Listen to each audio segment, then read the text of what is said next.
Hello नमस्कार, बहुत बहुत स्वागत आपका। आप देख रहे हैं दास सूत्र। आपके साथ मैं हूं रामकृष्ण गौतम और मेरे साथ है अतुल। और इस वक्त आपके सामने आने का मकसद बड़ा ख़ास है। हमारे हाथों में दस्तावेज है, कुछ डॉक्यूमेंट्स हैं और ये वो डॉक्यूमेंट्स हैं जिससे बड़े अच्छे संकेत मिल रहे हैं अतुल। और अच्छे के साथ साथ थोड़े से सवाल भी इस पे उठेंगे जब हम बात करेंगे। तो ये मामला है दोस्तों मध्य प्रदेश के तकरीबन 7 से 7.5 लाख सरकारी कर्मचारियों से जुड़ा हुआ। और मामला है प्रमोशन का। प्रमोशन में आरक्षण का मामला लगभग 1 साल से कानूनी पेंच में फंसा हुआ है। उसी बीच सामान्य प्रशासन विभाग से जो अपडेट 29 तारीख को सामने आया था मीटिंग के बाद, वो हम दोनों ने आपको बताया था। और आज भी 30 जून को एक बड़ा अपडेट सामने आया है। वो ये है कि जो दस्तावेज हमारे हाथ में है, ये दस्तावेज सामान्य प्रशासन विभाग ने मध्य प्रदेश के सभी विभागों को जारी किया है और कहा है कि इसमें जो सिफारिशें दी गई हैं उसके आधार पर आप प्रमोशन की तैयारी करें।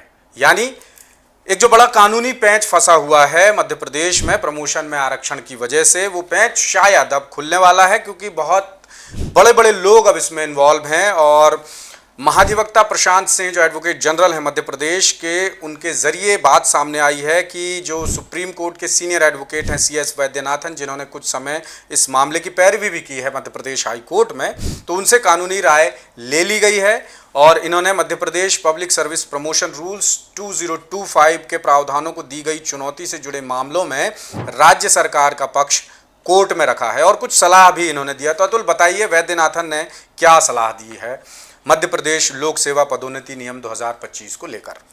जी हाँ राम, बिल्कुल। हम अपने दर्शकों को बताना चाहेंगे कि जो सीनियर एडवोकेट हैं वैद्यनाथन, उन्होंने जो सलाह दी है, ये सलाह वाकई में वही है जो 10 सूत्र ने आपको पहले भी एग्जैक्ट कई बार बताई थी। और क्योंकि काफ़ी पेचीदा मामला है, इसलिए कई बार हमको इन डॉक्यूमेंट्स को पढ़ के ही बताना पड़ेगा आपको कि इसमें लिखा क्या है।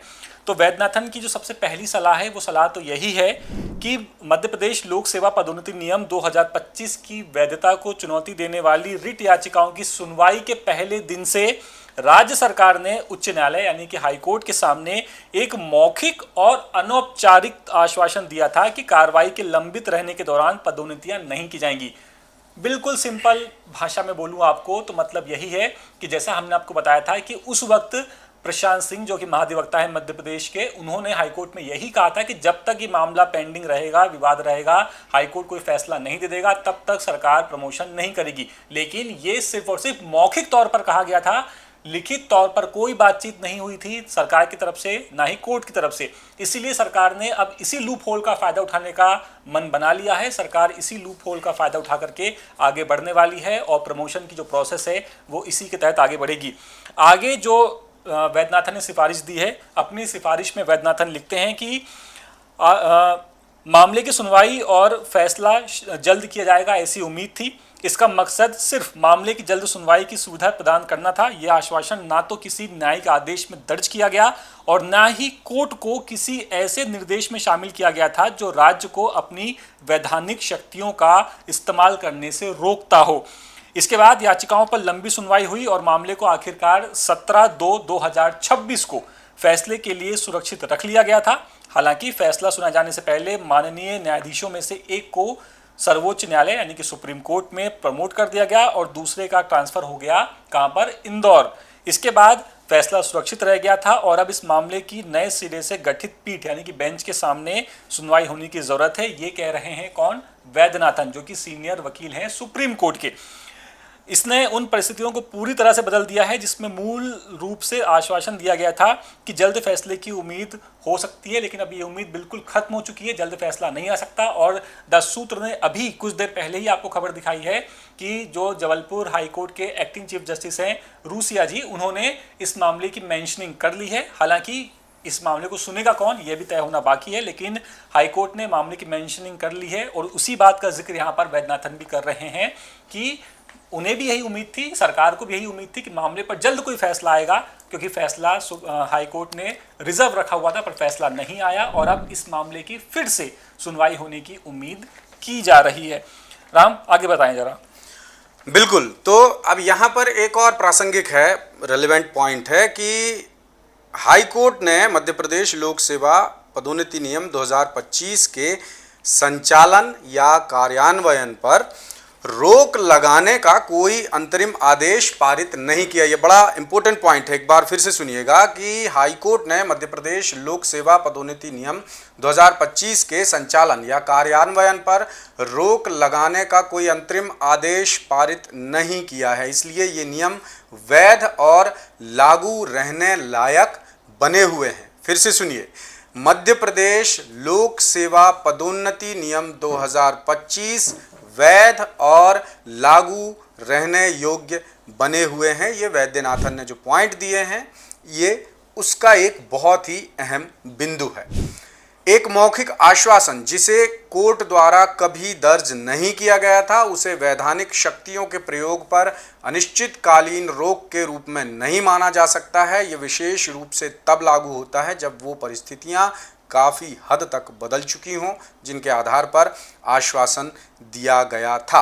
अब इस मामले में CS वैद्यनाथन ने हाई कोर्ट में जो एक पॉइंट बताया है, केस बताया है bank of Baroda, supreme court में माफ कीजिएगा, सुप्रीम कोर्ट में बैंक ऑफ बड़ौदा बनाम सदरुद्दीन हसन दया 2004 1 SCC 360 और पतंजलि आयुर्वेद लिमिटेड, इसके प्रबंध निदेशक आचार्य बालकृष्ण और बाबा रामदेव के माध्यम से 2024-19 SCC 193 के अपने फैसलों में सुप्रीम कोर्ट ने लगातार ये माना है कि कोर्ट के सामने एक बाध्यकारी वचनबद्धता यानी अंडरटेकिंग या फिर हलफनामे पर दी जानी चाहिए या कोर्ट के आदेश में स्पष्ट रूप से दर्ज होनी चाहिए। बिल्कुल, ये वही बात है। एग्जैक्टली यही बात द सूत्र आपको पहले भी बता चुका था। क्या बताया था अतुल, हमने ये भी बताया जरा दर्शकों। जो वैद्यनाथन ने जो सुप्रीम कोर्ट के इस केस का हवाला दिया है इस रेफरेंस को समझाने के लिए कि सुप्रीम कोर्ट ने ये जो पतंजलि और ये जो केस है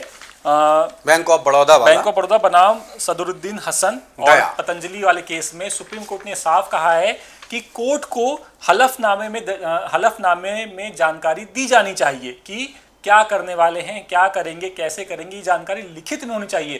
क्योंकि सरकार ने प्रमोशन वाले मामले में कोई ऐसा लिखित आश्वासन नहीं दिया था, कोई ऐसी अंडरटेकिंग नहीं दी थी, एफिडेविट नहीं दिया था कोर्ट में, सिर्फ मौखिक तौर पर वो बात कही गई थी, जैसा कि मैंने आपको पहले बताया। इसीलिए सरकार प्रमोशन नियम जो 2025 है उन्हीं को लेकर के आगे बढ़ेगी, ये सरकार ने बिल्कुल तय कर लिया है। राम, वही बात है ना कि हाईकोर्ट में सरकार ने सिर्फ मौखिक तौर पर कह दिया था कि फाइनल डिसीजन आने तक विभागीय पदोन्नति समितियों यानी DPC की बैठकें आयोजित नहीं की जाएंगी, यानी पूरी तरह सरकार ने साफ कर दिया था कि प्रमोशन नहीं होंगे। अब इधर एक और पॉइंट आ रहा है कि कोर्ट ने कोई लिखित आदेश नहीं दिया था कि प्रमोशन ना दिया जाए, इसलिए सरकार ने इसी एक लूप होल का फायदा उठाने का मन बनाया है। अब आगे बढ़ते हैं। वैद्यनाथन अपनी सलाह में आगे लिखते हैं कि सरकार ने जब आश्वासन दिया तब से लेकर अब तक परिस्थितियां काफ़ी हद तक बदल चुकी हैं। जिस मामले का फैसला जल्द होने की उम्मीद थी उसकी अब नए सिरे से सुनवाई होने के आसार नजर आ रहे हैं और वैद्यनाथन इसे ज़रूरी भी मानते हैं। वैद्यनाथन आगे ये भी कहते हैं कि फिलहाल जो मध्य प्रदेश का सरकारी सिस्टम है वो वहाँ 40% अधिकारी कर्मचारियों के भरोसे चल रहा है। करीब एक दशक से यानी 10 साल से MP में प्रमोशंस नहीं हुए हैं, जिसका नतीजा ये हो रहा है कि बड़ी संख्या में उच्च पद लगातार खाली पड़े हैं। 1.5 से 2 लाख कर्मचारी बिना प्रमोशन के रिटायर भी हो चुके हैं। इस वजह से कई विभागों का जो काम काज है वो बुरी तरह प्रभावित हो रहा है और गंभीर प्रशासनिक दिक्कतें पैदा हो रही हैं। प्रमोशन नहीं होने की वजह से निचले पदों पर भर्ती में देरी हो रही है और हो भी चुकी है, क्योंकि पदोन्नति पदानुक्रम यानी प्रमोशनल हायरार्की में रिक्तियां नहीं भरी गई हैं। ये एक बहुत अहम पॉइंट है। इन परिस्थितियों में नई सुनवाई खत्म होने तक पदोन्नति को रोक कर रखना ना तो व्यावहारिक है ना ही व्यापक जनहित में है। ये पॉइंट है मध्य प्रदेश सरकार का, ये सुझाव है सुप्रीम कोर्ट के सीनियर एडवोकेट CS वैद्यनाथन का। वैद्यनाथन ने अतुल एक और बहुत इंपॉर्टेंट केस का हवाला दिया है यहाँ पे, स्टेट ऑफ मध्य प्रदेश बनाम विजय कुमार बबेले। ये वाला केस बताइए आप जरा दर्शकों को।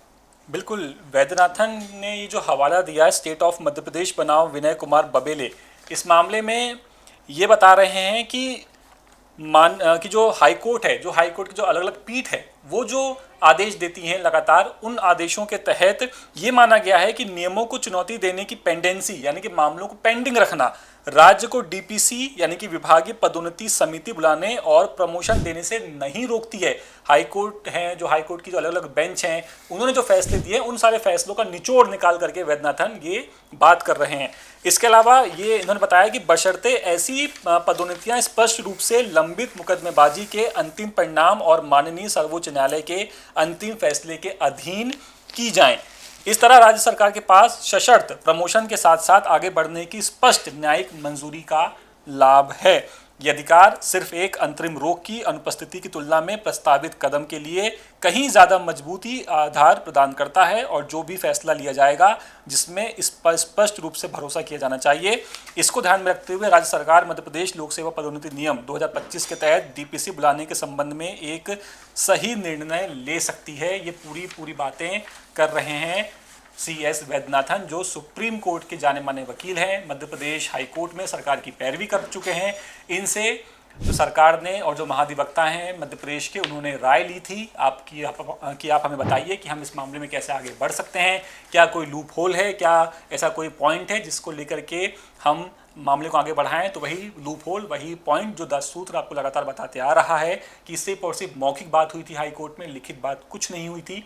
उसी के दम पर सरकार अब आगे बढ़ रही है और सभी विभागों को ये जो नोटिस है, ये जो लेटर है, ये जारी कर दिया गया है और कहा गया है कि आप इन्हीं सिफारिशों के तहत, इन्हीं जो सलाह दी गई है, इन्हीं सलाह के तहत आगे बढ़िए और अपना काम कीजिए। राम, बिल्कुल। तो चलिए, अच्छी बात है, सरकार की तरफ से एक अच्छी पहल मानी जा सकती है, क्योंकि देखिए ये बात तय है कि जो कर्मचारी वर्ग हैं, सपाक्स हैं, अजाक्स हैं, ऐसे जो संगठन हैं, इनमें से कोई ना कोई तो विरोध में रहेगा। ये बात बिल्कुल अभी तक की जो चीज़ें सामने आई हैं उसके हिसाब से यही लग रहा है।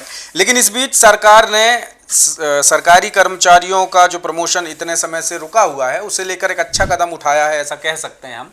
CS वैद्यनाथन ने जो सरकार को कानूनी राय दी है, उस कानूनी राय में भी उन्होंने साफ तौर पर कहा है कि मध्य प्रदेश का सरकारी सिस्टम फिलहाल 40% अधिकारी कर्मचारियों के भरोसे चल रहा है, यानी बहुत बड़ा गैप है सरकारी सिस्टम में। लंबे समय से प्रमोशंस नहीं हुए हैं, बहुत सारे उच्च प्रभार के पद खाली हैं और रिटायरमेंट्स भी हुए हैं। तो इसके मद्देनज़र अभी जो खबर सामने आ रही है वो ये है कि सरकारी कर्मचारियों के प्रमोशंस मध्य प्रदेश में बहुत जल्द शुरू हो सकते हैं। बस अब नज़र इस बात पर टिकी हुई है कि जो वो फैसला हर्ड एंड रिजर्व था, उसमें अब जो ये मेंशन हुआ है एक्टिंग चीफ जस्टिस की बेंच में, उस पर क्या फैसला आएगा, उस पर कब सुनवाई होगी, ये अलग बात है। लेकिन उसी बीच सरकार ने इस मामले को सुलझाने की पूरी तैयारी कर ली है। बिल्कुल, अब वही बात है कि अब कौन सा कर्मचारी खुश होता है, कौन सा कर्मचारी दुखी होता है, तो डिपेंड करता है कि आप किस वर्ग से आते हैं। अगर आप आरक्षित वर्ग से आते होंगे तो शायद आपके लिए अच्छी बात हो सकती है, और अगर आप अनारक्षित वर्ग से होंगे तो शायद आप नाराज हो सकते हैं। लेकिन हाँ, फिलहाल अब पूरी नजरें, अब दोनों तरफ नजरें होंगी कर्मचारियों की, एक तरफ हाईकोर्ट की तरफ और दूसरी तरफ सरकार। बिल्कुल, हो सकता है कि वहाँ पे सुनवाई शुरू हो जाए, और दूसरी अब सरकार की तरफ कि सरकार जल्द से जल्द इस मामले पर कुछ बड़ा फैसला ले ले, जैसा कि 10 सूत्र लगातार आपको बताते आ रहा है। तो अब आप बताइए हमें कमेंट करके कि आप सरकार के इस फैसले से कितना सहमत हैं, आपको कितनी उम्मीद है कि सरकार जल्द से जल्द प्रमोशन की राह खोल सकती है, और जो सरकार ने जो रास्ता निकाला है प्रमोशन देने का, क्या इस रास्ते से आप सहमत हैं? आप अपना जवाब हमें कमेंट करके ज़रूर बताएं।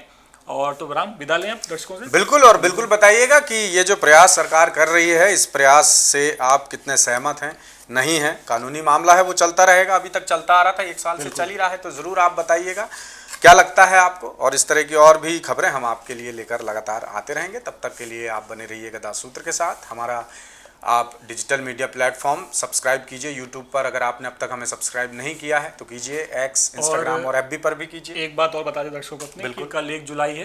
कल 1 जुलाई को 10 सूत्र अपने 5 साल पूरे कर रहा है। आपके प्यार, आपके विश्वास की बदौलत ही आज हम 5 साल का पड़ाव पार कर चुके हैं, और इसी तरह अपना प्यार आप हम पे बनाए रखिए, अपना भरोसा हम पे बनाए रखिए। इस तरह की जो खबरें हैं, एक्सक्लूसिव खबरें, 10 सूत्र आपके लिए हमेशा लेकर के आता रहेगा। मंत्रालय में जो चल रहा है वल्लभ भवन के अंदर, वो सटीक जानकारी हम ही आपको देंगे हमेशा और आगे भी। तब तक के लिए बने रहिए 10 सूत्र के साथ। लेटेस्ट, इन्वेस्टिगेटिव और इन डेप्थ खबरें देखने के लिए ज्वाइन कीजिए दास सूत्र का व्हाट्सएप चैनल, सब्सक्राइब कीजिए यूट्यूब चैनल, लाइक कीजिए फेसबुक पेज और पढ़ते रहिए www.dasootra.com।